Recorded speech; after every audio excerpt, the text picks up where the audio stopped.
ஸ்ரீ சிவசங்கரா தேவனே, ஸ்ரீ சிவசங்கரா தேவனே.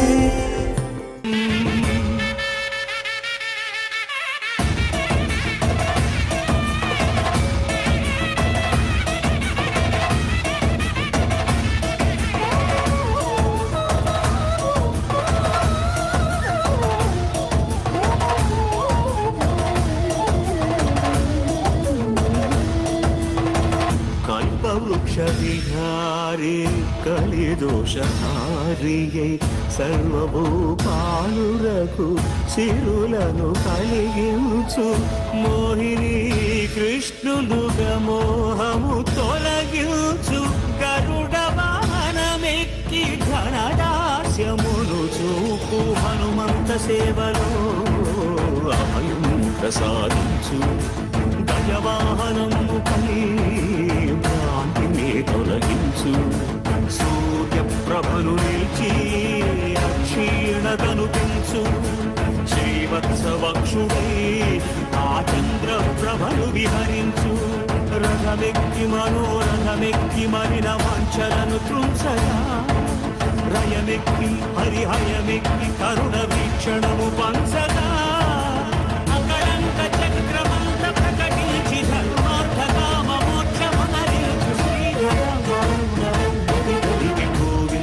హరి గోవింద గోవింద హరి గోవింద ఆపదముక్కుల గోవింద అనాథ రక్షక గోవింద ఆపదముక్కుల గోవింద అనాథ రక్షక గోవింద గోవింద హరి గోవింద గోవింద హరి గోవింద ఆపదముక్కుల గోవింద అనాథ రక్షక Govinda Govinda Hari Govinda Govinda Hari Govinda.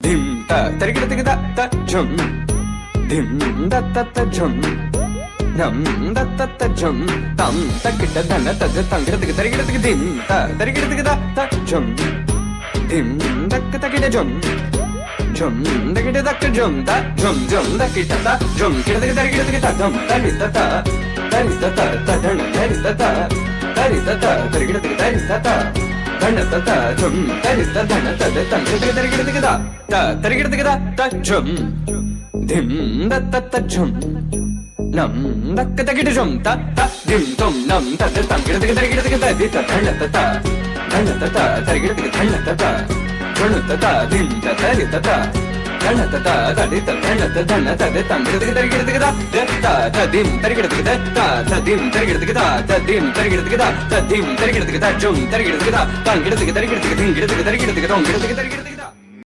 Shankaram Sivashankaram. Question from Tayamma, Kuala Lumpur. Baba, கடவுள் என்பது ஒன்றுதான் என்று தாங்கள் அடிக்கடி தங்களது அருளுரையில் கூறி வருகிறீர்கள். அப்படி இருக்கும்போது சிறு தெய்வ வழிபாடு பெரு தெய்வ வழிபாடு எப்படி உருவானது? ஏகன் அநேகன் ஒன்று தான் எல்லாம். ஒன்று பரம்பொருள், நாமதன் புதல்வர், இந்நினைவு அகற்றாதீர். இருக்கிறது ஒரு கடவுள் தான், நம்மலாம் குழந்தைங்க தான். இந்த நினைப்பை எப்பயுமே ஞாபகம் வச்சுக்கோங்க. ஒரு நாமம் ஒரு உருவம் இல்லாருக்கு 1000 திருநாமம் பாடினாம் தெல்லேனம் கொட்டாமும். நம்ம தான் சாஸ்திர நாமத்தால் அந்த கடவுளை வாழ்த்துறோம். இப்போ பேராயிரம் பரவி வானூரும் ஏற்றும் பெம்மான். எல்லாரும் ஆயிரக்கணக்கான பேர் சொல்லி எல்லாரும் கும்பிடுறாங்க இல்லையா, அது ஒரே கடவுள் தாங்கிற மாதிரி இதெல்லாம் நமக்கு தெரியும். இப்போ எலக்ட்ரிசிட்டி இருக்குது, அது ஒன்று நினச்சேன்னா ஒன்று தான். அது இந்த மைக்காகவும் இருக்குது, பல்பாகவும் இருக்குது, ஃபேனாகவும் இருக்குது, வாட்டர் மோட்டராகவும் இருக்குது, ஏர் கண்டிஷனாகவும் இருக்குது, கோல்டு டைமில் ஹீட்டராக கூட வேலை செய்யுது. அப்போ மெனி என்ன மெனி. அதனால் கம்பர் சொல்கிறாரு, ஒன்றே எண்ணின் ஒன்றேயாம், பலவென்றுரைக்கில் பலவேயாம், ஆமென்றுரைக்கில் ஆமேயாம், அலதென்றுரைக்கில் அலதேயாம், நன்றே நம்பி குடி வாழ்க்கை நமக்கு இங்கே என்ன பிழைப்பம்மா அப்படிங்கிறார். நமக்கு ஒன்றும் புரியாது, கடவுளை கும்பிட்டுடலாம் அப்படிங்கிற அர்த்தத்தில் சொல்கிறார். இப்போ அடுத்த கேள்வி சிறு தெய்வ வழிபாடு இதெல்லாம் சொல்கிறாங்க. நீங்கள் யாரை இன்றைக்கி கிராம தேவதைகள் இல்லை உங்கள் குலத்தில் இருந்து பெரியவங்க எல்லாரும் மதிக்கப்படக்கூடிய நிலையில் இருக்கிற யாரோ சில மூதாதையர்கள் இந்த மாதிரிலாம் இருக்காங்க இல்லையா, அந்த மாதிரி தெய்வங்களில் பல பல வடிவங்கள் இருக்குது. ஒன்று உங்கள் குடும்பங்கள்ல இருந்து இறந்து போன பெரியவங்க, நிறைய இடங்கள்ல அவங்களையே கும்பிடுவாங்க சாமியாக. இன்னும் சில பேர் வந்து ஒரு சிறு தெய்வம்னுவாங்க இல்லையா, நம்ம கிராமங்களில் இருக்கிற அந்த ஃபார்ம்ஸ் ஆஃப் காட்ஸு. அதுக்கடுத்து கொஞ்சம் ஜனங்களுக்கு எல்லாம் தெரிஞ்ச முருகர், பெருமாள், கிருஷ்ணன், அம்பாள், சிவன் இந்த மாதிரியாக இருக்கக்கூடிய தெய்வங்கள். பட் இது எல்லாமே மனிதர்களாக இருந்து தெய்வ நிலையை அடைஞ்சவங்க தான். இப்போ உங்கள் குடும்பத்தில் யாரோ ஒரு தாத்தா இருந்தார். நிறைய குடும்பங்களில் பாட்டையான்னு ஒரு சாமி உண்டு. பாட்டையான்னா வேறு யாரும் இல்லை, உங்கள் கொள்ளு பாட்டன் அந்த மாதிரி ஆள் தான். அவனை பாட்டையா அப்படின்னு சொல்லி கும்பிட்டுக்குன்னு உட்காந்துருப்பாங்க. அதே மாதிரி தான் ரிஷிகள், சித்தர்கள் இவங்கெல்லாம் இருந்தாங்க இல்லையா, அவங்களும் தெய்வ நிலையை அடைஞ்சாங்க. மக்களால் மதிக்கப்படக்கூடிய வையத்துள் வாழ்வாங்கு வாழ்பவர் வானோரையும் தெய்வத்துள் வைக்கப்படும். நம்ம தான் அவங்கள கடவுள்னு சொல்லி அங்கீகாரம் பண்ணணும். ஸோ அந்த வகையில் நீங்கள் யாரெல்லாம் பார்க்குறீங்களோ அவங்க எல்லாமே வந்து இந்த உலகத்தில் வந்தவங்க தான். சனத்குமார ரிஷின்னு ஒருத்தர் இருந்தார், அவர் தான் முருகப்பெருமான். கிருஷ்ணர் உங்களுக்கே தெரியும், வசுதேவருக்கும் தேவகிக்கும் பிறந்து யசோதினால் வளர்க்கப்பட்டவர் அவர்.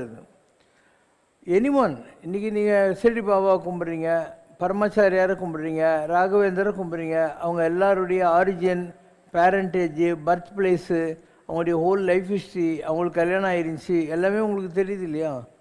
அப்போது அவங்கள ஏன் நீங்கள் ரெஸ்பெக்ட் பண்ணுறீங்கன்னா, அவங்களால உங்களுக்கு மாநிலம் பயனுற வாழ்வதற்கே ஒரு வல்லமை தாராயோ சொலடி சொசைட்டி மாதிரி பெனிஃபிட்ஸ் இருக்குது. அவங்கள கும்பிட்டா ஏதோ நல்லது நடக்குதுங்கிற மாதிரி நம்ம பெரியவங்க சொல்லியோ இல்லை நம்முடைய சொந்த அனுபவங்கள் மூலமாகவோ நம்ம அவங்களெல்லாம் கும்பிட்டுருக்கோம். அதனால் எந்த ஒரு கிருஷ்ணர் பகவத்கீதையில் சொல்கிறார், இமீடியட் ரிசல்ட் வேணுங்கிறதுக்காக ஜனங்கள்லாம் சிறு தெய்வங்களை கும்பிடுறாங்க. ஆனால் இவங்க கும்பிடுற அந்த சிறு தெய்வங்கள் கூட அவங்க பக்தர்களுக்கு நல்லது செய்கிறதுக்காக எங்கிட்ட தான் வராங்க அப்படின்னு பகவத்கீதையில் கிருஷ்ணர் சொல்லியிருக்காரு. They all come to me to மாதிரி. ஒரு டாக்டர், உனக்கு ஃபேமிலி டாக்டர் இருக்கார், உனக்கு நாளைக்கு ஏதோ ஒரு மேஜர் ஆப்ரேஷன் பண்ணணும். உன் ஃபேமிலி டாக்டர் என்ன பண்ணுவார், அதில் யார் ஸ்பெஷலிஸ்ட்டோ அவர்கிட்ட போய் எனக்கு ரொம்ப வருஷமாக தெரியும் இந்த பேஷண்ட்டை அப்படின்னு சொல்லி அப்பாயின்மெண்ட் வாங்கி முடிஞ்சால் அவரே கூட இருந்து உனக்கு ஆப்ரேஷன் நடக்கிறதுக்கு ஹெல்ப் பண்ணுவார். அந்த மாதிரி நம்ம எந்த சிறு தெய்வங்களை நம்புகிறோமோ அவங்க நமக்கு ஹெல்ப் பண்ணுவாங்க. அதனால் எந்த ஒரு தெய்வ வழிபாடும் வீணாக போகிறதில்ல. They will definitely come to our help. சிற்றின்பம் மனிதர்களுக்குள் ஏற்படுத்தி கொள்வதாகவும், பேரின்பம் என்பது நமது ஆன்மாவுக்கும் கடவுளுக்கும் ஏற்படுத்தி கொள்ளும் ஒரு புனிதமான தொடர்பாக எடுத்துக்கொள்ளலாமா? நாம் சிற்றின்பம்னு சொல்கிறது என்ன, ஒரு கல்யாணம் கட்டிக்கிட்டு ஒரு ஒய்ஃபு, ஹஸ்பண்டு இவங்க குடும்பம் நடத்துகிறாங்க இல்லையா, அதான் சிற்றின்பம்னு சொல்கிறோம். அப்போது சிற்றின்பம் இதுதான் சொன்னால் இதுக்கு மேலே ஏதோ ஒன்று இருக்கணும் இல்லையா, பேரின்பம்னு சொல்லக்கூடிய நிலை. அப்போ எட்டாத பேரின்பம் என்னை விழுங்கி நின்றதுவே அக்கார கடைசியிலே நான் உன்னை அடைந்து உய்ந்து போனேனே ஆழ்வார் சொல்லுகிற நிலை இருக்கு இல்லையா. அப்போ அந்த பேரின்பம்ன்றது என்ன நான் சொல்லியிருக்கேன். நான் பிராட்வேல ஆன்மீகம் செய்து கொண்டிருந்த காலத்தில் காஞ்சி பரமாச்சாரியர்கிட்ட நேரடியாக மந்திர உபதேசம் வாங்கின ஒரு வயசான அம்மா இருந்தாங்க. அப்போ அவங்க என்னை பார்க்கறதுக்கு வந்தாங்க. என் எதிரில் ஒரு டேபிள் இருக்கும், நான் இந்த பக்கம் உட்காந்துருப்பேன், அவங்க அந்த பக்கம் உட்காந்துருப்பாங்க. அப்போ அவங்க திடீர்னு இருந்தாப்பிலிருந்து அடிக்கடி இந்த எக்ஸசிக் மூமெண்ட்டுக்கு போயிடுவாங்க. அந்த மாதிரி எதிரில் தான் உட்காந்துருக்கா அப்படின்னு சொல்லிட்டு பஞ்சாமிரத வாசனை கேட்குறது அப்படின்னுவோம். இப்படி அந்த குருனிக்கு போயிட்டு பஞ்சாமிரதம், பன்னீர் வாசனை, ஊதுவத்தி வாசனை, நெய் வாசனை கேட்குறதுன்றா. இது எப்படி நடக்கிறது? அதுதான் பேரின்பம்ன்றது. You have chakras inside your body. உங்களுக்கு தெரியாமல் அதெல்லாம் எங்கேயும் ஒரு ஸ்மாலர் மூமெண்ட்டில் ஆக்டிவைஸ் ஆகிறது. இப்போ you will get into that ecstatic moment. அது அவங்கவுங்களுடைய அனுபவத்தில் தான் தெரிஞ்சிக்க முடியும். You cannot explain. இது is an experience. You cannot explain. மகாபாரதத்தை எழுதி முடிக்க ஏகதந்தன் என்று அழைக்கப்படும் விநாயகப் பெருமானை வேதவியாசர் தேர்ந்தெடுத்ததற்கு காரணம் விநாயகர் முழுமுதற் கடவுள் என்பதாலா, அல்லது மகாபாரதத்தின் பெருமையை இந்த உலகத்துக்கு சொல்லவா? வேதவியாசர் ஒரு வேகமாக தனக்கு என்னெல்லாம் தோணுதோ அதெல்லாம் சொல்கிறார். ஸோ அந்த ஸ்பீடுக்கு எழுதுறதுக்கு யாரோ ஒருத்தர் வேணும். ஸோ வேர்ல்ட்லி சென்ஸில் அந்த மாதிரி யாரும் கிடைக்கல அவருக்கு. வேதவியாசருடைய அந்த மைண்டுக்குள்ளே கண்ண முடின்னு சொல்லிக்கிட்டே போகிறாரு இல்லையா, அந்த ஸ்பீடுக்கு ரெசிப்ரிகேட் பண்ணிக்கிட்டு எழுதுறதுக்கு சரியான ஆள் கிடைக்கல அவருக்கு. அதனால் என்ன பண்ணுறாரு பிள்ளையார், நீங்கள் தான் ஹெல்ப் பண்ணணும் அப்படின்னு சொல்லி கேட்குறாரு. இந்த நிகழ்ச்சி எங்கே நடந்தது? பத்ரிகா நாராயணன் கோயில் இருக்கு இல்லையா, அங்கேருந்து ஒரு 5 மைல் அப்படி போனால் மன்வா அப்படின்னு ஒரு இடம் இருக்குது. அந்த மன்வாங்கிற இடத்துக்கு நீங்களும் போயிருப்பீங்க, நான் போயிருக்கேன். அங்கே ஒரு குகை இருக்குது, அந்த இடத்துல இந்த நிகழ்ச்சி நடந்தது. அப்போ இவர் என்ன பண்ணுறாரு, எப்படி எழுதுறது, அதனால் தன்னுடைய தந்தம் இல்லையா, அந்த யானை தந்தம் மாதிரி அதை எடுத்துகிட்டு எழுத ஆரம்பிக்கிறார் இவர். அன்பிலார் எல்லாம் தமக்கு உரிய அன்புடையர் என்பும் உரியர் பிறர்க்குன்னு திருவள்ளுவர் சொல்கிறார். அன்பு இல்லாதவங்க எல்லாம் எனக்கு வேணும் எனக்கு வேணும்னு எடுத்து வச்சுக்கோங்களாம். யார் அன்போடு இருக்கிறாங்களோ அவங்க எங்களுடைய எலும்பு வேணாலும் எடுத்துக்கோங்க அப்படின்னு சொல்லி கொடுப்பாங்களாம். அப்போ பிள்ளையார் எவ்வளோ அன்பு இந்த உலகத்து மேலே வச்சுருந்தா தன்னுடைய எலும்பு கூட இவர் மகாகாவியம் உலகத்துக்கு கிடைக்கணும், மக்களுக்கு நல்ல வேல்யூஸ் எல்லாம் கிடைக்கணுங்கிறதுக்காக வச்சார். தான் என்பும் உரியர் பிறர்க்குன்ற மாதிரி. இது நிறைய இருக்குது. பெயக்கண்டு நஞ்சு உண்டு அமைவர் நயத்தக்கரிக நாகரிகம் வேண்டு பண்ணோம். நல்ல நாகரிகம்ன்றது சென்ட்டு போட்டுன்னு தலையை வாரிக்கிட்டு இப்போ சலூனுக்கு போயிட்டு 1000 ரூபாய் கொடுக்கறது இல்லை. பெயக்கண்டு நஞ்சு உண்டு அமைதல், அதை யார் செஞ்சாங்க? சிவபெருமான் செஞ்சார். அழகால விஷம் வந்தது பார்க்கடலை கடைஞ்ச போது. இப்போ எல்லாரும் பயந்து ஓடுறாங்க. சிவன் இந்த உலகம் நல்லா இருந்தால் பரவாயில்லைன்னு சொல்லிட்டு அந்த விஷயத்தை தானே குடித்தார். அதுதான் பெயக்கண்டு நஞ்சு உண்டு அமைவர் நயத்தக்க நாகரிகம் வேண்டுவார். உலகத்தில் பெரிய நாகரிகம் அதுதான். அந்த மாதிரி பிள்ளையார் என்ன பண்ணுறாரு, தன்னுடைய எலும்பு இல்லையா, ஏக தந்தம் கஜானஹா அப்படின்னு அந்த எலும்பு முறிச்சுக்கிட்டு வேதவியாசர் சொல்ல சொல்ல இவர் எழுதிக்கிட்டே போனார். அப்படி உருவானது தான் இந்த மகாபாரத காவியம். அப்போது அந்த கங்கை நதி இருக்கு இல்லையா, அந்த இடத்துல உஸ்ஸுன்னு சத்தம் போட்டுனே இருந்தது. கங்கை யமுனை சரஸ்வதின்னு சொல்லக்கூடிய நதிகள். அந்த சரஸ்வதி நதி அந்த இடத்துல தான் இருக்குது. உலகத்திலேயே சரஸ்வதி நதி கண்ணுக்கு தெரிகிற இடம் அந்த ஒரு மன்வா கோகை தான், பத்ரிநாராயணன் கோயில்கிட்ட தான். அவர் டிக்டேட் பண்ணி இவர் எழுதுறதுக்கு இவருக்கு ரொம்ப டிஸ்டர்பன்ஸாக இருக்குன்னு சொல்லிட்டு இவர் உஷ்னார். அது பூமிக்கு அடியில் போயிடுச்சு. ஸோ உலகத்திலேயே கண்ணுக்கு சரஸ்வதி நதி தெரிகிற ஒரே இடம் அந்த பத்ரிநாராயணன் கோயிலில் இருக்கிற மன்வா தான். அதுக்கப்புறம் பூமிக்கு அடியில் போயிட்டு திரிவேணி சங்கமம் இல்லையே அலகாபாத், அங்கே தான் அது வருது. அப்போ கூட கண்ணுக்கு தெரியாது, பூமிக்கு அடியில் அது இருக்கும். அந்த இடத்துக்கு நம்ம போயிருக்கோம். அப்போது ஒரு ஆள் என் கூட பத்ரிநாராயணன் கோயிலுக்கு பஸ்ஸில் வந்தான். அதாவது நான் பத்ரி போகிற போது வந்தான். அவன் இண்டோ டிபெட் பார்டர் செக்யூரிட்டி ஃபோர்ஸில் இருக்காங்க, காஷ்மீர்காரன், பட்டுன்னு பேர் அவனுக்கு. அங்கே பஸ் ஸ்டாண்டில் போய் பத்ரிநாராயணன் கோயிலுக்கு நின்று உடனே அவனுக்கு ஜீப்பு வந்துச்சு கூட்டின்னு போகிறதுக்கு. ஏன்னா 5 மைல் போகணும் இல்லையா, அதனால். சுவாமிஜி வந்து எங்கள் கூட தங்குறீங்களா இன்றைக்கின்னா? அந்த காலத்துலலாம் அப்படி தான். I use to take all experiences அந்த வே. அவனுடைய அந்த கல் குகைங்கள்லாம் இருக்கும். அதாவது எல்லாரும் போயிட்டா கூட அந்த கல் குகைக்குள்ளே ஐஸ் கொட்டிட்டு அவங்கெல்லாம் உட்காந்துருப்பாங்க, பார்டர் செக்யூரிட்டி ஃபோர்ஸ்காரங்கெல்லாம். அங்கே போய் அவனுக்கு யாரோ கூர்க்கா மாதிரி யாரும் சமைச்சு போடவங்க இருப்பாங்க, ஏதோ சமைச்சு கொடுத்தான். அவன் ஒரு கல்லுக்கட்டில் மேலே படுத்துக்கிறான், நான் ஒரு கல்லுக்கட்டில் மேலே படுத்துக்கிறேன். அவன் சொல்கிறான், என் பேர் பட்டு, நான் வந்து காஷ்மீரி பண்டிட்டு, நான் 30 வருஷமாக சரஸ்வதி உபாசனை பண்ணுறேன், ஆனால் எனக்கு இது வரைக்கும் எக்ஸ்பீரியன்ஸே வரலை அப்படின்றான். இதை கேட்டவுடனே பக்கத்து கட்டில் இருக்கிற எந்திரிச்சு உட்காந்து, நீ ஒரு முட்டாள், உலகத்திலேயே சரஸ்வதி இருக்கிற ஒரே இடம் இதுதான், நீ சரஸ்வதி உபாசனை பண்ணுறதுனால அவள் பாரு, அவள் இருக்கிற இடத்துக்கு உன்னை கூப்பிட்டு போஸ்டிங் கொடுத்து உட்கார வச்சிருக்கா, அதுவே உனக்கு தெரியல பாரு அப்படின்னு சொன்னேன் நான். இது ஒரு உதாரணம். சரஸ்வதி அந்த இடத்துல இருக்காங்கிறதும் உபாசனை பண்ண பலத்தில் அந்த இடத்துல இருக்காங்கிறதுக்காகவும் இது ஒரு எக்ஸாம்பிள் மாதிரி எடுத்துக்கலாம் நீங்கள். அப்போ வேதவியாசர் சொல்ல சொல்ல இவர் அதை எழுதிக்கிட்டே வர்றார். அந்த காலத்தில் இப்படி தான். ஸோ உலகத்தினுடைய ஃபஸ்ட்டு ஸ்டெனோகிராஃபர்னால் பிள்ளையார் தான்.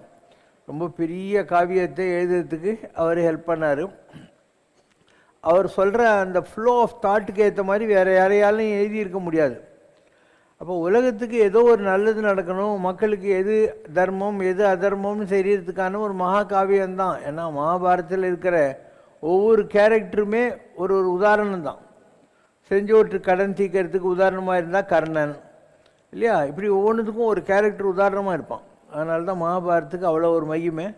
ஒரு காலத்தில் எல்லா ஊர்லேயும் கோயிலில் சாயந்தரம் 6 மணி ஆச்சுன்னா விளக்கேற்றிட்டு அந்த தீப வெளிச்சத்தில் டெய்லி மகாபாரதம் சொல்லுவாங்க. வருஷம் பூரா சொல்லிக்கிட்டே இருப்பாங்க, ராமாயணம் சொல்லிக்கிட்டே இருப்பாங்க. இப்போ இந்த டிவி கிவி எல்லாம் வந்த அப்புறம் இதெல்லாம் இங்கேயும் இல்லை. அந்த காலத்தில் இதெல்லாம் தெருக்கூத்து மாதிரி கூட ஆடுவாங்க. அள்ளி அரசாணி மாலை அது இதெல்லாம் வந்து அந்த காலங்களில் கிராமங்களில் இருந்தது. இப்போ அதெல்லாம் போச்சு. அந்த தெருக்கூத்தெல்லாம் ஆடினாலையும் யாரும் மதிக்க மாட்டேன்றானுங்க. ஸோ ஒரு காலத்தில் இது இருந்தது. அப்போ அந்த பத்ரிநாராயணன் கோயிலிருந்து 5வது மைலில் தான் இந்த மகாபாரதம் எழுதப்பட்டது. அந்த இடத்துல தான் சரஸ்வதி நதி இருக்குது. ஆனால் பூமிக்கு அடியில் அங்கே போனது தான். அதுக்கப்புறம் எங்கேயுமே கண்ணுக்கு தெரியாது, ஆனால் இருக்குது உலகத்தில் அந்த நதி இருந்துக்கிட்டு இருக்குது. இதெல்லாம் ஒரு தாட்ஸ் கனெக்டட் டு தட். அதனால் எதுக்காக பிள்ளையார் எழுதினார்னா, வேதவியாசர் எனக்கு தெரிஞ்ச பல விஷயங்களை நான் மக்களுக்கு சொல்ல ஆசைப்படுறேன் அப்படின்னு சொல்லிட்டு அதனால் வந்தது. இப்போ வேதவியாசர் என்ன பெரிய உத்தமமான மனுஷரா அப்படின்னா அப்படி சொல்ல முடியாது. ஏன்னா பஞ்சபாண்டவர்களுடைய வம்சத்துக்கு, கௌரவாதிகளுடைய வம்சத்துக்கு அவர் தான் பிதாமகர்.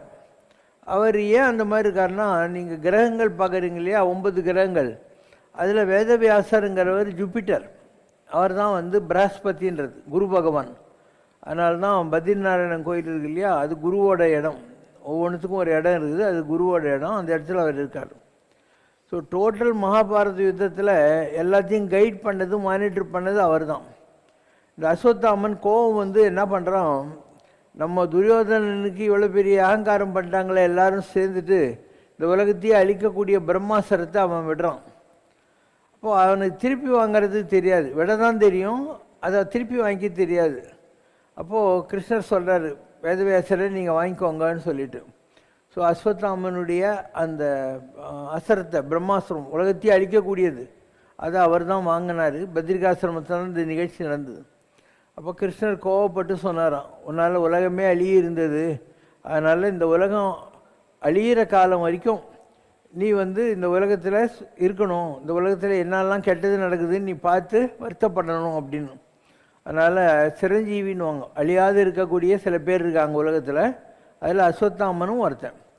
நிறைய பேர் நீங்கள் சேனலில் போய் பார்த்தீங்கன்னா யூடியூப்பில் அஸ்வத்தாமனை பார்த்தவங்க இருக்காங்க. அவன் சம்டைம்ஸ் மத்திய பிரதேசம், சம்டைம்ஸ் இமாலயன் ரேஞ்சில் சுற்றிக்கிட்டு இருக்கான். அவன் உடம்பெல்லாம் புண்ணாக இருக்குது. அண்டு எப்பயாவது சாப்பிட்றதுக்கு ஏதாவது ஒரு ஹோட்டலுக்கு வர்றான், மற்ற நேரங்களில் காட்டில் இருக்கான். அவன் இருக்கிற இடம் இது, அங்கே யாரும் போக மாட்டாங்கன்னு ஒரு குகை மாதிரி, ஒரு கோயில் மாதிரி இருக்கிற இடத்தெல்லாம் யூடியூப்பில் காட்டுவாங்க, நீங்கள் போய் பார்க்கலாம். அதனால் இன்றைக்கி வரைக்கும் அஸ்வத்தாமன் உலகத்தில் உலா வந்து கொண்டிருக்கிறான் அப்படின்றது நம்பிக்கை. அது காரணம், அவன் அந்த ஆட்டம் பாம் மாதிரி வச்சுருந்தான் இல்லையா பிரம்மாஸ்திரம், அதை மாத்திரம் கிருஷ்ணர் திருப்பி வாங்காமல் இருந்திருந்தால் உலகம் எப்பயோ அழிஞ்சு போயிருக்கோங்கிறதுக்காக அவனுக்கு ஒரு பனிஷ்மெண்ட் மாதிரி இருந்து இந்த உலகத்தில் என்னெல்லாம் அனார்க்கி கெட்டதெல்லாம் நடக்குதுன்னு நீ பார்த்து தெரிஞ்சுக்கணும், திருந்தணுங்கிறதுக்காக அவனை வச்சுருந்தாங்க. ஸோ அஸ்வத்தாமன் சாதாரண ஆளாக நீயும் சொல்லி பார்க்கலாம். இரவான நிலையை அடைந்தவன், ஆனானப்பட்ட துரோணாச்சாரியாருக்கு பிள்ளை. அவனுக்கு தெரிஞ்ச அஸ்திர சஸ்திர வித்தைகள் ஈவன் துரோணர் வந்து மற்றவங்களுக்கு கற்றுக் கொடுக்கல, அந்த அளவுக்கு அவன் கெட்டிக்காரன். பஞ்சபாண்டவர்களுடைய வம்சத்தை அழிக்கிறதுக்காக அவன் வந்து ஒரு அஸ்திரத்தை விடுறான். எதுக்காக, இந்த துரியோதனனை இவங்க தண்ணி கடியில் போய் இருந்த போது வம்புக்கு இழுத்து கொண்டு போடுறாங்க இல்லையா, தொடையில் அடித்து கொண்டுடுறாங்க. அதனால் தன்னுடைய இஷ்டமித்திரனாக இருந்த துரியோதனனுடைய மறைவுக்கு பழி வாங்கணுன்றதுக்காக அவன் பஞ்சபாண்டவர்களுடைய வம்சத்தில் இருந்த எல்லா குழந்தைகளையும் அழிக்கிறான். அப்போ கிருஷ்ணர் என்ன பண்ணுறாரு, ஒரே ஒரு குழந்தை, யார் அது, அபிமன்யுக்கு. அபிமன்யு தான் சக்கரவர்த்தியில் சேர்த்து விட்டான். அவனுக்கு மனைவி இருந்தா, அவள் பேர் உத்தரை. அந்த உத்தரையினுடைய கர்ப்பத்தில் பரிஷத்துன்னு ஒருத்தன் பிறந்தான். அவன் கறிக்கட்டையாக பிறந்தான். ஏன்னா இவர் அஸ்திரம் வந்து எல்லாரையும் அழிக்கிறதுக்கு தானே. அதனால் இந்த டெல்லியில் ஆகிற போதே அவன் கறிக்கட்டை மாதிரி வந்தான். என்ன பண்ணுறது, தனக்கு ரொம்ப வேண்டியவன் ஆச்சுன்னு சொல்லி கிருஷ்ண பரமாத்மா அவனுக்கு மாத்திரம் உயிர் கொடுக்குறாரு. யார், இந்த பரிஷத்து ராஜன்னு கொடுக்குறாரு. அவன் ஒரு நாள் காட்டில் வேட்டையாட போகிறான். அங்கே ஒரு சாமி உட்காந்துக்கிறார், முனிவர். இவனை மதிக்கலை, அவர் தவத்தில் உட்காந்துருக்கிறார். அதனால் என்ன பண்ணுறான், ஒரு பாம்பை எடுத்து அவர் கழுத்தில் சுற்றிட்டு இவன் பாட்டிக்கு போடுறான். அப்போ அந்த கழுத்தில் பாம்பு போட்டு போனான் இல்லையா, அந்த மகன் வந்து சொல்கிறான், யார், அந்த இவனுடைய மகன், யார் இந்த மாதிரி பண்ணானோ அவன் பாம்பு கட்சி சாகணும்னு சொல்லிட்டான். அதனால் இவன் பயந்து போய் கண்ணாடி மாளிகை கட்டிக்கிட்டு இருந்தாலையும் பரிசுத்த மகாராஜா கடைசியில் பாம்பு கட்சி தான் செத்தான். அவன் மகன் வந்தான், அவன் பேர் ஜனமே ஜெயன். எங்கள் அப்பாவை வந்து பாம்பு கடிச்சு செத்தது, அதனால் இந்த தட்சக பாம்பு செத்து போனோன்னு ஒரு யாகம் வளர்க்குறான். அந்த மந்திரத்தோட பவருக்கு உலகத்தில் இருக்கிற எல்லா பாம்பும் அந்த நெருப்பில் புத்து புத்து புத்து புத்துன்னு வந்து உழுது. அப்போ அந்த தட்சகனுங்கிற பாம்பு இந்திரனுடைய சிம்மாசனத்தை சுற்றிது, நம்மளை இந்திரன் காப்பாற்றிடுவான்ட்டு. பவர் ஆஃப் த மந்த்ராஸுக்கு அந்த சிம்மாசனம் அப்படியே மேலே வையின்னு போதா, அப்போ இந்திரன் குச்சிடுறான், நீ கேட்டு போன்னு சொல்லிட்டு. இதெல்லாம் மகாபாரதத்தில் இருக்கிற விஷயங்கள். ஸோ இவ்வளோ பாம்பை சாகடித்த பாவத்துக்கு அந்த படுபாவே இருக்கான் இல்லையா ஜனமேஜயன், பரிஷித்தோட மகன். பரிஷித் வந்து சுகபிரம ரிஷிக்கிட்ட பாகவதம் கேட்டு செத்து போயிடுறான். அவன் மகன் நான் சொல்கிறது ஜனமேஜயன். இவனுக்கு உடம்பு பூரா சொரியாசிஸ்ன்றாங்க. சொரியாசிஸ்னால் தோலே இருக்காது, சிவப்பு இல்லையா, உள்ள டிஷ்யூஸ் அதெல்லாம் வெளியே தெரியும். வெயிலும் படக்கூடாது, காற்றும் அடிக்கக்கூடாது, அவ்வளோ கஷ்டப்படுறான். அப்போது உத்தவர் சொல்கிறார், உங்களுக்கெல்லாம் குலகுருவாக இருந்த ஆள் இன்றைக்கி இல்லை, அதனால் நீ நேராக இதுக்கு போய் குருவாயூரில் அவரை கேட்கணும், அங்கே தான் கிருஷ்ணர் இருக்கார் அப்படின்னு. இவன் குருவாயூருக்கு வந்து அதுக்கப்புறம் அவனுடைய வியாதி சுமாராச்சு. அதுக்கப்புறம் தான் இந்த மகாபாரதத்துக்கு அப்புறம் ஒரு டைனாஸ்டி இந்த உலகத்தில் ஜனமேஜயன், அதுக்கப்புறம் மற்றவங்கெல்லாம் வந்தாங்க. அப்புறம் விக்ரமாதித்தன் வந்தான். அதுக்கப்புறம் இந்தியா சுதந்திரம், முஸ்லீமுங்க, கிறிஸ்டியன்ஸு, போர்ச்சுகீஸ், ஃப்ரெஞ்சு இவங்கெல்லாம் வந்தாங்க. இந்தியாவுடைய வரலாறு அந்த ஜனமேஜயனுடைய சொரியாசிஸ் க்யூர் ஆகிட்டு அவன் போய் ஆண்டத்துக்கு பின்னால் தான் வந்தது. அதனால் for every action there is an equal and opposite reaction. நீ எந்த காரணத்துக்காக எந்த தப்பு பண்ணாலையும் அதுக்கு தண்டனை உண்டு. You cannot justify. எல்லாத்துக்கும் தண்டனை உண்டு. அப்படி அனுபவித்தவங்க தான் பரிஷித்து, அப்படி அனுபவித்தவங்க தான் ஜனமேஜயன்னு சொல்லக்கூடியது. பரிஷத்துக்கு சுகபிரம ரிஷி சொல்கிறார், சாபம் பழிச்சே தீரும், அதனால் நான் ஒன்று செய்கிறேன், உனக்கு கஷ்டம் தெரியாமல் இருக்கிறதுக்காக என் எதிரில் உட்காரு, கிருஷ்ணருடைய பாகவதத்தை சொல்கிறேன்னு கிருஷ்ணர் பிறந்ததுலேருந்து நடந்ததெல்லாம் சொல்லிக்கினே வராரு.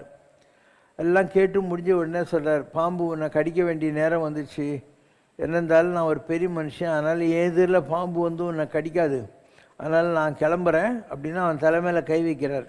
அவன் உடம்புலேருந்து அவனுடைய ஒளி தனியாக பிரிஞ்சிடுது, உயிரற்ற உடல் இப்படி உட்காந்துன்னு இருக்குது. அப்போ அந்த பாம்பு வந்து அவனை நிமித்த மாத்திரம் தொடுது. அப்படி தான் பரீட்சித்து செத்தான். இந்த மாதிரி மகாபாரதம்ன்றது ரொம்ப இன்ட்ரெஸ்டிங்கான நாட்ஸுன்னு சொல்லுவாங்க, ஒன்றுக்குள்ளே ஒன்று முடிச்சுன்னுவாங்க இல்லையா, அந்த மாதிரி போட்ட கதை. ரொம்ப அற்புதமான விஷயம். அதனால தான் இவ்வளோ வருஷம் ஆகிக்கூட மகாபாரதம் இன்றைக்கும் ஓடிக்கிட்டே இருக்குது. நீங்கள் பார்க்குற 2025ன்றது இயேசு பிறந்தது, அதுக்கு நான் ஃபியூ இயர்ஸுக்கு முன்னாடியே மகாபாரத காலம். அதனால் இன்றைக்கி கலியுகம்ன்றது 5000 சில்லற வருஷம். நீங்கள் பார்க்குற 2025 வருஷம் கிடையாது. இந்த கலியுகம் அழிய வேண்டிய நேரம் நெருங்கிக்கிட்டே இருக்குது. அதுக்குள்ளே இந்த கதையெல்லாம் கேட்டுட்டு போகிற வழிக்கு புண்ணியம் தேடிக்கும். சினமிறக்க கற்றாலும் சித்தியெல்லாம் பெற்றாலும் மனமிறக்க கல்லார்க்கு வாயேன் பராபரமே என்கிறார் தாயுமானவர். மனம் இரத்தல் என்று தாயுமானவர் சொல்லும் நிலையும் தாங்கள் சொல்லும் எண்ணங்கள் அற்ற நிலையும் ஆன்மீகத்தில் ஒன்றுதானா? சித்தியெல்லாம் பெற்றாலும் சினமடக்க கற்றாலும் மனமடக்க கல்லார்க்கு வாயேன் பராபரமேங்கிறது பாட்டு. இப்போ ஏன் அப்படி சொல்கிறாங்கனாக்கா, கோபம் வந்து அவ்வளோ ஈஸியாக அடக்க முடியாது. சினம் எனும் சேர்ந்தாரை கொல்லி இனம் எனும் ஏமாப்புனையை சுடும். கோபம் யார்கிட்ட வந்ததோ அவனுடைய ஃப்ரெண்ட்ஸு, ரிலேஷன்ஷிப்பு எல்லாத்தையும் அந்த கோபமே கெடுத்துருமா. வெகுளி கனமேனும் காத்தால் அரிது அப்படிங்கிறார். அதனால் அந்த கோபத்தை அவர் வச்சதுக்கு அதுதான் காரணம், கண்ட்ரோல் பண்ண முடியாது அப்படிங்கிறதுக்காக அதை சொன்னாங்க. சித்தின்றது என்ன? அகல்ட் பவர்ஸ், விசேஷமான திறமைகள். அது எல்லாருக்கும் கிடச்சிடுமா? ஒவ்வொன்றுத்துக்கும் எவ்வளோ பிரயத்தனப்படணும், அப்புறம் தான் கிடைக்கும். அதனால் it's very difficult to get occult powers. It's very difficult to control the anger. அதை பண்ண முடிஞ்சால் கூட சித்தியெல்லாம் பெற்றாலும் சினமடக்க மனமடக்க கல்லாருக்கு வாயன்கள். மனசு அடக்கிறது அதை விட கஷ்டங்கிறது தான் அதனுடைய மீனிங். ஏன் அப்படி சொல்கிறாரு? இப்போ மனசு இருக்குது, அது ஒரு குரங்கு. ஆதிசங்கரர் சொல்கிறாரு, சிவபெருமானே நீ பிச்சை பாத்திரத்தை எம்டிஆர் தூக்கினெல்லாம் போனேனாக்கா உன்னை யாரையா வந்து மதிச்சு பிச்சைப்பட போகிறாங்க. நான் ஒரு ஃபஸ்ட் கிளாஸ் குரங்கு வச்சுருக்கேன், அது ஆடாத ஆட்டமெல்லாம் ஆடுது, பாடாத பாட்டெல்லாம் பாடுது, எந்த பேச்சையும் கேட்காது, அதை கையில் பிடிச்சின்னு போ, அப்போ எல்லோரும் மேலே இறக்கப்பட்டு நிறைய பிச்சை போடுவாங்க அப்படின்றார்.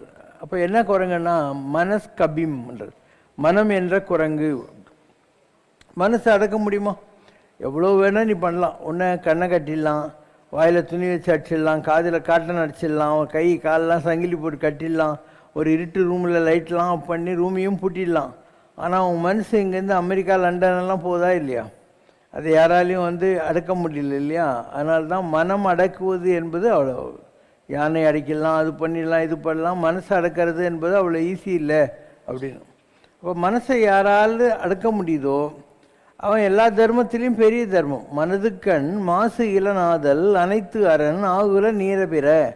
எல்லா தர்மங்களையும் விட மனசை கண்ட்ரோல் பண்ணுறது ரொம்ப பெரிய விஷயம். எல்லா தர்மங்களை விட அதுதான் ரொம்ப பெருசு அப்படின்னு சொல்லிட்டு. அதனால் மனம் என்பது செம்மையானால் மந்திரங்கள் ஜபிக்க வேண்டாம், மந்திரம்லாம் சொல்ல தேவையில்லை. மனமது செம்மையானால் வாசியை நிறுத்த வேண்டாம், மூச்சையெல்லாம் பிடிச்சி யோகாலாம் பண்ண தேவையில்லை. மனமது செம்மையானால் மார்க்கங்கள் செம்மையாகும். மனசு மாத்திரம் கண்ட்ரோலில் வந்துச்சுன்னா நீ போகிற எல்லா பாத்தும் உனக்கு கரெக்டாக இருக்கும், அதில் எந்த தப்பும் வரவே வராது அப்படிங்கிறது வருது. இப்போ அந்த மனசை அடக்கிறதுக்கு என்ன பண்ணுறதுங்கிறது தான் அந்த பயிற்சி. இந்த யோகான்னு சொல்லக்கூடியது, தியானம்னு சொல்லக்கூடியது, இதெல்லாமே அதுக்கான பயிற்சி முறைகள் தான். அது separate subject. How to control this mind, how to tame this அப்படிங்கிறது பெரிய சப்ஜெக்ட். அதுக்கு எவ்வளவோ வழிமுறைகள் இருக்குது. அதெல்லாம் மீறி தான் நீ அதை அச்சீவ் பண்ண வேண்டியிருக்கும். பட் பொதுவாக மனம் என்பது நம்முடைய கர்மாக்களை அனுபவிப்பதற்காக நம்மிடத்தில் இருக்கக்கூடிய ஒரு உறுப்பு, இந்திரியம்னுவாங்க, கர்மேந்திரியம். ஆனால் அந்த மனசு இருக்கிற வரைக்கும் தான் அவனுக்கு சுகம், சோகம், கோபம், வெறுப்பு, பொறாமை, பழித்திக்கிற உணர்ச்சி இதெல்லாம் வரும். அதனால் மனசை அடக்கிறதுன்றது அவ்வளோ ஈஸி இல்லை. ஏன்னா நீ கர்மாவை எதை வச்சு அனுபவிப்ப? அந்த மனசை வச்சு தான் கர்மாவே அனுபவிக்க வேண்டியிருக்கு. அதனால் it's not easy to control the mind. அதை பண்ண முடிஞ்சிட்டாக்கா நத்திங் லைக் தட். அப்புறம் கர்மாலேருந்து தப்பிச்சிடலாம் எப்படியாவது. இல்லைன்னா மனம் இருக்கிற வரைக்கும் கர்மா இருந்துக்கிட்டே இருக்கும். ஆசைப்படுறது எது? மனசு. கோவப்படுறது எது? மனசு. வெறுக்கிறது எது? மனசு. எல்லாமே மனசு வச்சு தானே நம்ம செய்கிறோம். அதனால் அந்த மனசை அடக்கிறது கஷ்டங்கிற சொல்கிறதுக்காக அந்த வார்த்தையை அவங்க பயன்படுத்துகிறாங்க. Question from Nagarkovil Priya. Dear Baba, you have advised that physical illnesses are because of movement of planets. Does the same apply for mental health issues like depression, suicidal thoughts and inferiority complexes? Because some people carry such complexes throughout their adult life and can't rectify it without therapy or extreme experiences. உலகத்தில் மனம், மொழி, main 3 இருக்குது. மனசு உங்களுக்கு தெரியும், மொழின்றது உங்களுடைய வார்த்தை, மனம், மொழி, மெயின்னா இந்த உடம்பு. அப்போ நீங்கள் சொல்லுகிற இந்த உடம்பு இருக்கு இல்லையா, இது 9 துவாரங்கள் இருக்குது. 2 கண், மூக்கில் 2 ஓட்டை, 2 காது, ஒரு வாய், கீழே மலம் மூத்திரம் போகிறதுக்கு 2 ஓட்டை. ஸோ இந்த நவத்வாரங்கள் வழியாக தான் நம்முடைய உடம்பை இல்லை வாழ்க்கையை 9 பிளானட்ஸு கண்ட்ரோல் பண்ணுது. அது ஒரு குழந்தை தாயினுடைய கர்ப்பத்திலிருந்து வெளியே வர்ற போதே இந்த 9 ஓட்டையும் ஆக்டிவைஸ் ஆகி போகுது. அதுக்கு ஏற்ற மாதிரி தான் வாழ்க்கை அமையுது. இப்போ உங்களுடைய முற்பிறவியினுடைய கர்மாக்களை வைத்துக்கொண்டு, நல்வினை தீவினையை வைத்துக்கொண்டு, அந்த 9 பிளானட்டும் உங்கள் லைஃப்பை ஒரு கம்ப்யூட்டர் ப்ரோக்ராம் மாதிரி நடத்திக்கிட்டு போகும். எந்தெந்த கிரகம் ஃபேவரபுளாக இருக்கோ அப்போ உங்களுக்கு எந்த ப்ராப்ளமும் இருக்காது. சில நெகட்டிவ் பிளானட்ஸ் எல்லாம் வருது இல்லையா உங்களை டெஸ்ட் பண்ணுறதுக்காக, அந்த நேரங்களில் உங்களுக்கு பிரச்சனைகள்லாம் வரும். பிளானட்ஸ் அதாவது அதனுடைய ப்ரோக்ராமுக்கு ஏற்ற மாதிரி உங்கள் லைஃப்பை மூவ் பண்ணி கொண்டு போகும். அதனால் இதுக்கெல்லாம் ஷார்ட்கட் மெத்தட் ஒன்றும் இல்லை. வேயூரு தோழி பங்கன் விடமுண்ட கண்ட மிக நல்ல வீணை தடவி என் உளமே புகுந்த அதனால் ஆசரு நல்ல நல்ல அடியாரவர்க்கு மிகவேன்னு கடவுள்கிட்ட தான் நீ சரண்டர் ஆக வேண்டியிருக்கும். அப்போ கடவுள் கருணை வைத்தால் உன்னுடைய அந்த பிளானட்ஸ் இருக்குல்லையா 9 பிளானட்ஸு, அதை அதனுடைய போக்கில் போக விடாமல் இழுத்துன்னு உனக்கு நல்லது செய்வார். அதனால் ஷார்ட்கட்னு ஒன்றும் இல்லை. உன்னை கொடுமைப்படுத்துறதுக்கும் உன்னை ராங் அண்ட் ரைட்டில் கொண்டு போகிறதுக்கும் தான் இந்த கிரகங்கள் 9 ஓட்ட வழியாக உக்காந்துக்குது. அதனால் அதை நீ கண்ட்ரோலெல்லாம் பண்ணுறது மனுஷ லெவலில் பாசிபிள் இல்லை. You have to take to some supreme help, that is God. அவர் இந்த பிளான்கள்லாம் வரும். வள்ளலார் சொல்லுவார், இதெல்லாம் அதட்டி கொஞ்சம் வழி பண்ணுப்பா அப்படின்னு. வள்ளலார் பாட்டு இன்னமும் சொல்ல போல வரும் பாரு, நடராஜ பத்தில் வரும். அவரே கெஞ்சிறார் நடராஜங்கிட்ட, இந்த கிரகங்கள்லாம் கொஞ்சம் அதட்டி கிதட்டி உருட்டி என்ன கொஞ்சம் உருப்பட வைய அப்படின்னு. நொந்து வந்தேன் என்று 1000 சொல்லியும் நின் செவியில் மந்தமுண்டோ. நான் எவ்வளோ கஷ்டப்பட்டு வந்துக்கிறேன்னு சொன்னால் கூட உனக்கு என்ன செவிடா, கேட்க மாட்டேன் தான் நான் சொல்கிறதெல்லாம். நுட்ப நெறி அறியாத பிள்ளையை பெற்ற பின் நோக்காத தந்தையுண்டோ. நான் உருப்படாத பையன் உனக்கு தெரியும்ல, இப்போ ஏன் என்ன கேர் பண்ண மாட்டேன்ற, நீ எனக்கு அப்பந்தானே. சந்ததமும் தஞ்சமென்றடியை பிடித்த பின் தளராத நெஞ்சமுண்டோ. நான் எப்பயோ உன் காலை பிடிச்சிக்கிட்டு தஞ்சம் தஞ்சன்னு கேட்குறேன், உன் மனசு இன்னும் கல்லா. தந்தி முகன் அருமுகன் இரு பிள்ளை இல்லையோ, தந்தை நீ மலடுதானோ. உனக்கு என்ன வெறும் பிள்ளையாரு முருகன் தான் பிள்ளையா? என்னை பார்த்தா பிள்ளை மாதிரி தெரியலையா? இன்னமும் சொல்லவோ உன்மனம் கல்லோ, இரும்போ பெரும் பாறையோ. என்னத்த சொல்லி தொலைக்க, உன் மனசு என்ன கல்லா இரும்பா பெரிய பாறையா? இரு செவியும் அந்தமோ கேளாத அந்தமோ, இது உனக்கழகுதானோ. உன்ன டெஃபா? இதெல்லாம் உன்னுடைய கருணைக்கு அழகா?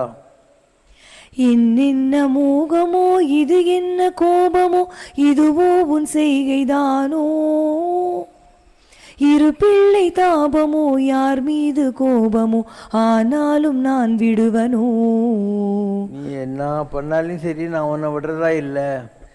உன்னை விட்டெங்கெங்கு சென்றாலும் விழலாவினோ. உன்னை விட்டு எங்கே போனாலையும் அங்கே உருப்படாம தானே இருக்க போகிறேன். உன்னை அடுத்தும் கெடுவனோ. ஓஹோ இது உன் குற்றம் என் குற்றம் என்றில்லையோ. நான் உன்னை நம்பி இருக்கேன், ஆனால் நீ என்னை கெடுக்க மாட்டேன்னு எனக்கு தெரியும். உற்று பார்மா பெற்ற ஐயா, என் குற்றமாயினும் உன் குற்றமாயினும். ஏதோ என் தப்பா இருக்கட்டும், இல்லை உன் தப்பா கூட இருந்துட்டு போட்டோம், அதெல்லாம் மனசில் வச்சுக்காத. இனியருள் அளிக்க வருவாய் ஈசனே சிவகாமி நேசனே, என ஈன்ற தில்லை வாழ் நடராஜனே. இதெல்லாம் நடராஜ பத்தியில் வள்ளல் ராமலிங்கார் சொல்றது. அவர் பாவம் சின்ன வயசுலேயே கந்தசாமி கோயிலில் முருகனை கும்பிட்டு கண்ணாடி முன்னால் விளக்கு வச்சு முருக தரிசனத்தை வாங்கிட்டு கல்யாணம் பண்ணால் கூட ஃபர்ஸ்ட் நைட்டில் ஒய்ஃபுக்கு உட்கார வச்சு திருவாசகம் முற்றுவதல் பண்ணிட்டு கிராமமாக அலைஞ்சார், சிட்டிக்குள்ளே வந்தால் புத்தி கெட்டு போயிடும் சொல்லி. அவரே இதெல்லாம் சொல்கிறாருன்னா நீங்களாம் என்ன இல்லை, அவ்வளோ டிசிப்ளினாக இருந்த ஒரு மனுஷனே இதெல்லாம் சொல்லி கடவுள்கிட்ட கெஞ்சுறாரு. இப்போ நம்மலாம் என்ன விதி வயத்தால் ஆடுறோம் நம்மலாம். அதனால் வினை கேடன் எனுமா போல் எதிரப்பட்டாயே அப்படின்னு. கடவுள் என்ன பண்ணுறான்னா, உன் வினையெல்லாம் நான் ரப்பர் வச்சு அழிச்சிடறான்ட்டு எதிரில் வந்தியே அப்படிங்கிற வார்த்தையை பயன்படுத்துவாங்க. எல்லா மகான்குடி அனுபவம் நீ பார்த்தீங்கன்னா கஷ்டப்பட்டுருப்பாங்க. மாணிக்க வாசகர் எடுத்துக்கோ, சுந்தரருக்கு கண்ணு போய் எப்படி கஷ்டப்பட்டார். மாணிக்க வாசகர் ஜெயிலெல்லாம் இருந்து அடி உதெல்லாம் வாங்கினாரா இல்லையா? இப்படி எந்த ஒரு மகானை நீ எடுத்தாலையும் எல்லாரும் கஷ்டப்பட்டுருப்பாங்க. ஏன் கஷ்டப்படுறாங்க? இந்த பிறவியில் அவங்க மகான் ஆகிட்டாங்க. இதுக்கு முன்ன பின்னாயில் அவங்க கர்மா இருக்குது இல்லையா? அவங்க செஞ்ச ஏதோ ஒரு கர்மா இருக்குது. அந்த கர்மாவை அனுபவிக்கிறதுக்கு தான் இந்த உடம்பே. இப்போ இந்த பிறவியில் நான் நல்லவனாகிறேன், போன பிறவியோட கர்மாவெல்லாம் மன்னிச்சிடுன்னு எப்படி சொல்ல முடியும்? அதனால் அதிகம் ஒரு வள்ளலார் சொல்கிறார், நான் என்னெல்லாம் தப்பு பண்ணேன்னு தெரியுமா, எனக்கே தெரியலையான்றார்.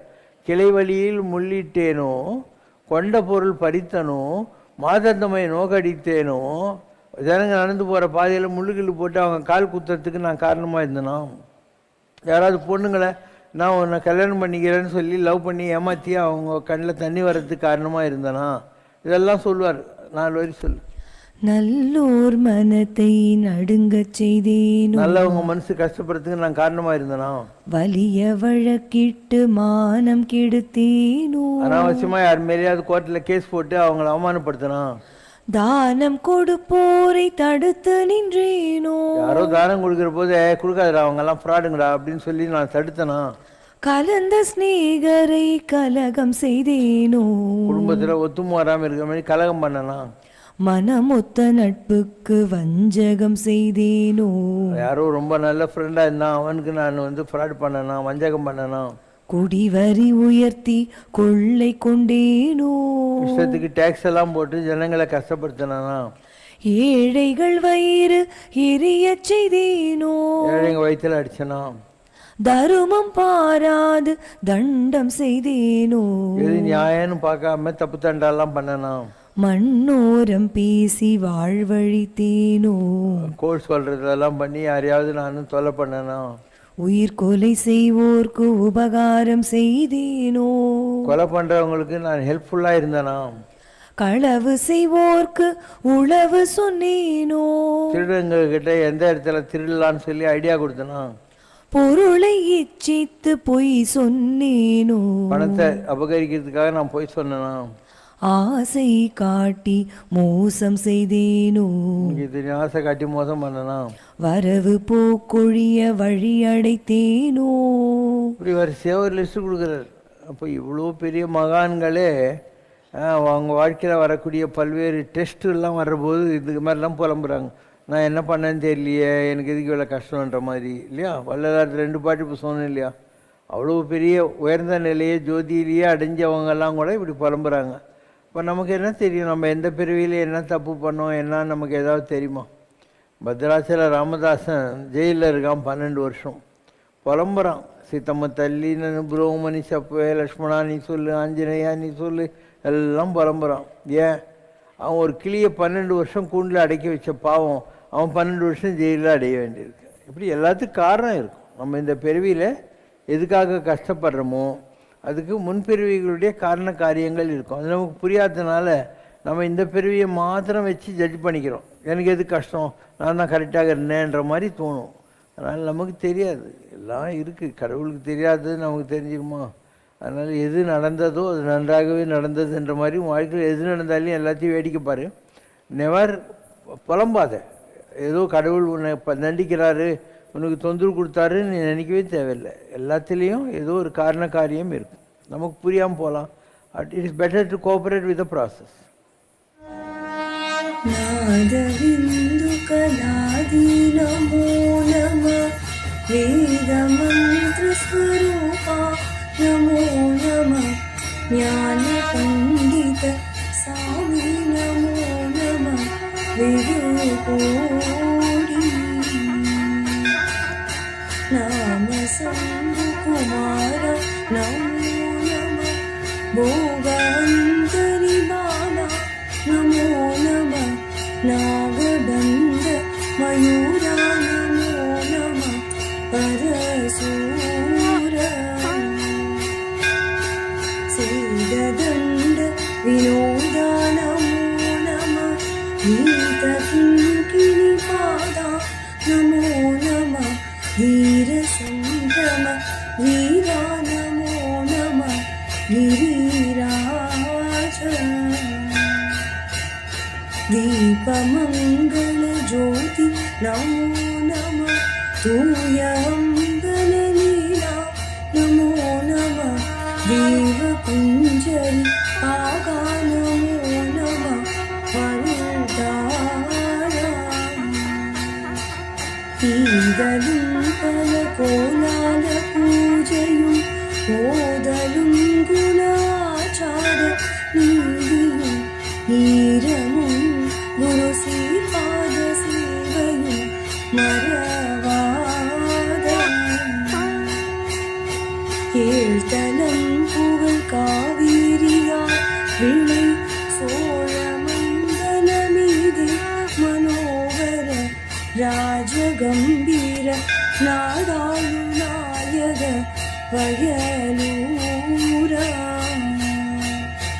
ओम जय शिव शंकर रे स्वामी जगत परिपालक रे आदि शंकर अवतारा अनाथ रक्षक रे ओम जय शिव शंकर रे அன்னையும் தந்தையும் நீவென்றறிந்தும் அன்பில் நனைகின்றோம் சுவாமி அன்பில் நனைகின்றோம் ஆசானும் இறையாகிய தேவா நின்னடி பணிகின்றோம் ஓம் ஜெய் சிவசங்கரரே கைலையை பன்முறை வலம் வந்தாய் ஓ கருணாகர கீர்த்தி சுவாமி கருணாகர கீர்த்தி மயிலையில் நின்று வரம் தருகின்றாய் மங்களகரமூர்த்தி ஓம் ஜெய் சிவசங்கரரே. ஆனந்த சாகரம் தனிலம்மையாழ்த்தும் அற்புத அருள் ஜோதி சுவாமி அற்புத அருள் ஜோதி.